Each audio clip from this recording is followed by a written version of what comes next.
Good morning বন্ধুরা। কেমন আছো তোমরা সবাই? আশা করছি তোমরা সবাই খুব ভালো আছো। তোমাদের সব্বাইকে একরাশ সাদা মেঘের শুভেচ্ছা জানিয়ে আজকের ব্লগটা স্টার্ট করলাম। আজ শনিবার, আমার অফিস ছুটি আর অদৃশেরও স্কুল ছুটি। তাই একটু বেলা করেই ঘুম থেকে উঠলাম। উঠে দেখি তন্ময় অফিস চলে গেছে। তন্ময়ের তো শনিবার ছুটি থাকে না, তাই ওর ওর টাইম মতো অফিস চলে গেছে। কদিন ধরে আমাদের এদিকে খুব বৃষ্টি হচ্ছে জানো তো, কিন্তু আজ দেখলাম আকাশটা বেশ পরিষ্কার। তন্ময় অফিস যাওয়ার আগে মন্দিরটা ফুল দিয়ে সাজিয়ে দিয়ে গেছে। মন্দিরের পাশে ওই যে নয়নতারা গাছটা দেখছো, ওই গাছটারই ফুল এগুলো। আগেরবার হরিণখোলা থেকে আসার সময় শাশুড়ি মা গাছটা দিয়েছিল আর বলেছিল এই গাছে যা ফুল হবে সেই দিয়ে দেখো রোজ তোমার ঠাকুর পুজো হয়ে যাবে। সত্যি গাছটাতে প্রচুর ফুল হয়। চলো এবার ছাদটা ঘুরে আসা যাক। ছাদের দুটো টবে সুন্দর সুন্দর ফুল ফুটেছে। ছাদে আসার আগে আমি অদৃশকে ডেকে এসেছি। দাঁড়া, ও এক্ষুনি এসে যাবে। দেখো অদৃশ ব্রাশ করতে করতে এসে গেছে।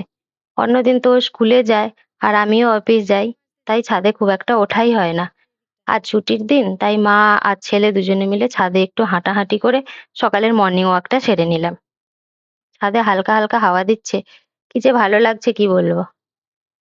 দাঁড়াও, ছাদ থেকে নিজের উঠোনটা কেমন দেখায় দেখাই তোমাদের।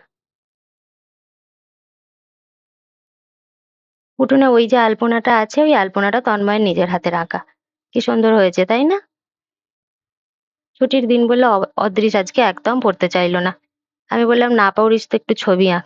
তাই রং পেন্সিল নিয়ে বসে গেছে। ব্যাস, এবার পড়াশোনা শেষ আর গাড়ি নিয়ে খেলা শুরু। আজ অনেকদিন পর বেশ ভালোই রোদ বেরিয়েছে, তাই সব মশলাপাতি রোদে দেবো ভাবছি। কিছুটা ছাদে রোদে দিয়েছি আর বাকিগুলো উঠোনেই রোদে দিই। ঠাকুমার হাতে হাতে অদৃশ্য কিছু কিছু কাজ করছে। ছুটির দিনে বাড়ির ছোট ছোট কাজগুলোতে অদৃশ্য আমাকে সাহায্য করে জানো তো। তাতে ওর বদমাইশিটা একটু বন্ধ থাকে, আর কিছু কিছু কাজে যে মাকে হেল্প করতে হয় সেটাও ও শেখে। অনেক বেলা হয়ে গেল, তো চলো এবার অদৃশ্যের স্নান করার সময় হয়েছে। আজ অদৃশ বায়না ধরেছে ও একাই স্নান করবে। আমি বললাম, ঠিক আছে তুই একা একা স্নান কর, আমি পাশে দাঁড়িয়ে আছি। আমাদের ছোটবেলায় এইরকম তোলা জলে স্নান করার কোনো রেওয়াজ ছিল না। আমাদের বাড়ির পাশে একটা ছোট পুকুর ছিল। বেলা হলেই আমি আর ভাই পুকুরে স্নান করতে যেতাম। পাড়ার অনেক বন্ধুরা মিলে সাঁতার কেটে স্নান করার মজাই ছিল আলাদা। কিন্তু অদৃশের কাছে তো সে সুযোগ নেই, কি আর করা যাবে। ব্যাস, স্নান শেষ। এবার পাউডার মেখে মাথা আঁচড়ে জামা কাপড় পরে অদৃশ যাচ্ছে ঠাকুর মন্দিরে তুলসী গাছে জল দিতে। আমার বাপের বাড়ি বৈষ্ণব বাড়ি জানো তো। শনিবার রবিবার ছাড়া সপ্তাহের বাকি দিনগুলো অদৃশ আমার মায়ের কাছেই থাকে।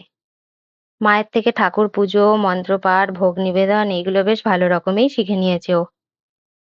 তাই শনি রবিবার এই বাড়িতে এসে স্নানের পর সন্ধ্যাবেলা ফুল দিয়ে ধূপ দেখিয়ে ঠাকুরকে পুজো করতে কখনো বলে না ও।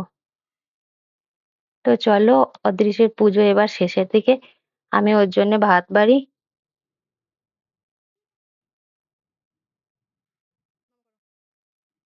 আজকে অদৃশের মেনুতে আছে ভাত, নিরামিষ ঝোল, শাকের তরকারি আর আম।